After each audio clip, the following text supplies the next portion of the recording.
found me. So there are numerous ways to pay down debt faster.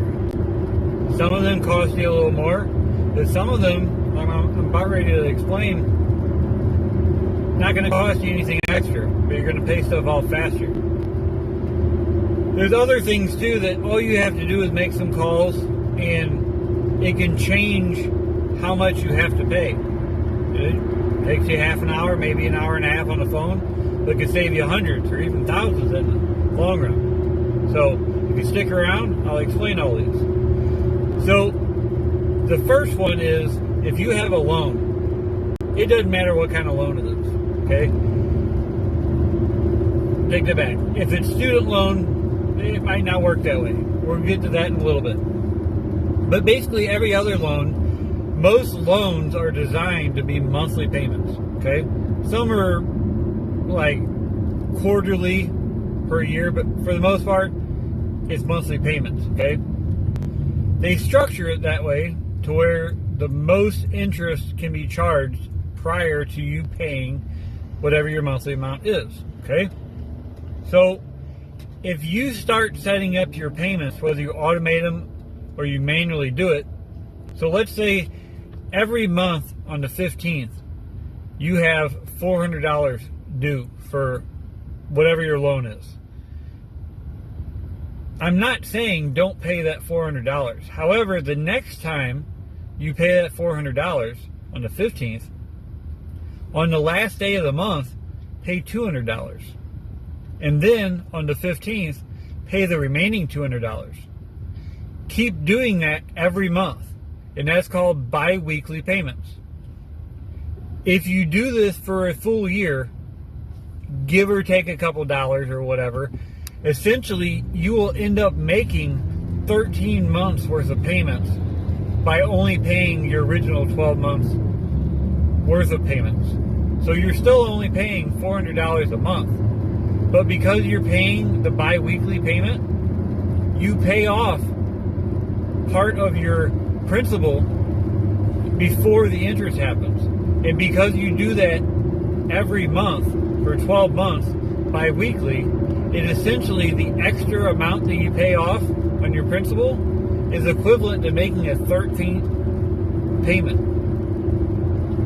So you're able to pay off your loan faster with paying the same amount. You're essentially paying less interest in the long run. So if you had a 10 or 15 or even 30-year loan, if you're essentially knocking a month off your loan every year, you can do the math. So in 12 years on a 15-year loan, you're essentially knocked off an entire year worth of your loan. And as you've been doing that, you've been paying off your principal that much more, so you're essentially accruing less interest each month after you start that process, okay? So the next tip is, let's say you go to college. Once again, I'm not talking about whether you should go to college or not. That's your own, whether you go to tech school, 4-year college, master's, doctorate, don't care, doesn't matter.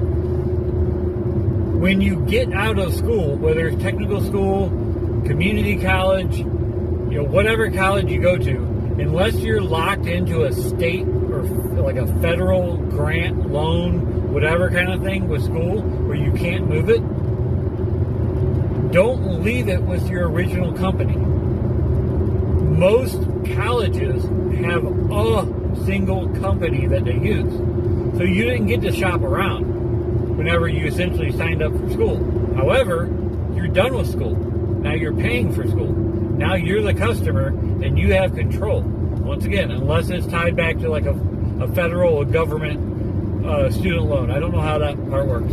But just like a Joe Smo company student loan, go to a company like Nelnet. They have no financial bearings or tie back to or anything of that nature. Kind of wish I did, but I essentially used them with my student loan after I got out of my technical school. I don't even remember what the name of the technical school loan company was, but essentially, let's say they were going to charge me 12% interest. I researched and looked, and I found Nelnet, which I think was like nelnet.com or something like that.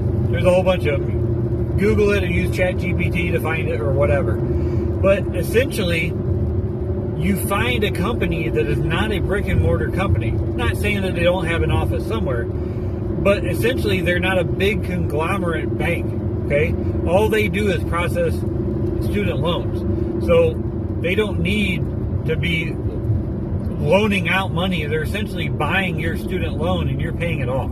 Okay, so you sign up or call or contact Nelnet or whatever company you're going to deal with, and basically sign up and explain to them where your loan is and all of that, and they buy your loan from the other bank or company or whatever it's with. Once again, not government student loans. I don't know how that part works, but they buy it, and let's say you had a 15 or 30 year loan, and whoever company you was with was charging 5 to 12% or even 15%, whatever it is. Well, Nelnet was charging like 3% or 4% or something like that.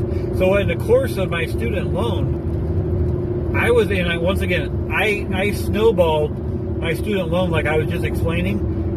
I did bi-weekly payments, so I paid it off even quicker. So I paid even less interest. Okay? But essentially, I saved hundreds, maybe even thousands of dollars over the course of my loan. And I was able to pay it off for like 3 or 4 years quicker because I was doing the bi-weekly payments. So these are just a couple ways that you can save money without really spending any more money. Another thing is, if you're driving around and all that, and you're to the point where you're driving, you want to know some tips of getting better gas mileage? Really easy. Clean out your car.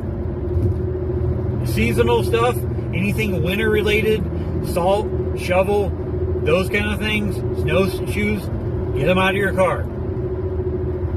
Likewise, if it's something like summer and spring and it's fall and winter, get it out of your car. If you got a whole back seat full of clutter, junk, whatever, get it out of your vehicle. Even if you're like you work outside and you lay bricks and that kind of stuff.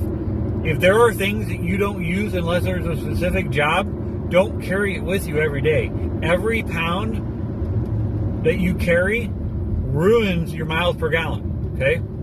Second thing, check your PSI in your tires. If you're not for sure what your PSI is supposed to be at, go by an oil change place, get your oil changed. They'll do your PSI, they'll air up your tires just how it's supposed to be, and ask them, hey, what's my PSI? It's really on your tire, but if you're not for sure, you don't want to get down on your hands and knees and look. Whenever you open your driver's side door, there's a little tag or aluminum piece of metal that's riveted onto the frame of your car that tells you what your main exact PSI, pounds per square inch, is what that stands for your tires need to be to get the best miles per gallon on your vehicle while you're driving. Okay? Third thing, I kind of already mentioned it, get your oil changed. Whenever you get your oil changed, get your air filter checked, all that kind of stuff. All of that helps your miles per gallon. So you get more miles for every gallon of gas you're buying. Okay? I hope all of these tips help and appreciate the views. Go ahead and click on my next video. That's the best way you can say thanks. Found me. So there are numerous ways to pay down debt faster. Some of them cost you a little more, but some of them, I'm about ready to explain, not going to cost you anything extra, but you're going to pay stuff off faster. There's other things too that all you have to do is make some calls and it can change how much you have to pay. It takes you half an hour, maybe an hour and a half on the phone, but it can save you hundreds or even thousands in the long run. So if you stick around, I'll explain all these. So the first one is, if you have a loan, it doesn't matter what kind of loan it is. Okay? Take that back. If it's student loan, it might not work that way. We'll get to that in a little bit. But basically every other loan, most